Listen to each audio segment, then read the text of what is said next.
Today, in other words, hindi na siya kino-compute for all. Yun na ngayon ang practice ng DBM. So if there is a number that you have in mind, for example, do you wish to know unutilized appropriations for the entire government? Is that what you wish to know?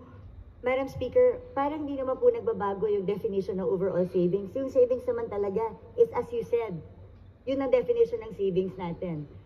At kaya nire-reflect yun kasi ito yung mga hindi nagagamit, like you said. And then nire-report kasi yun and it's being transferred to other agencies. Ang sa akin, I'm looking for a repertorial.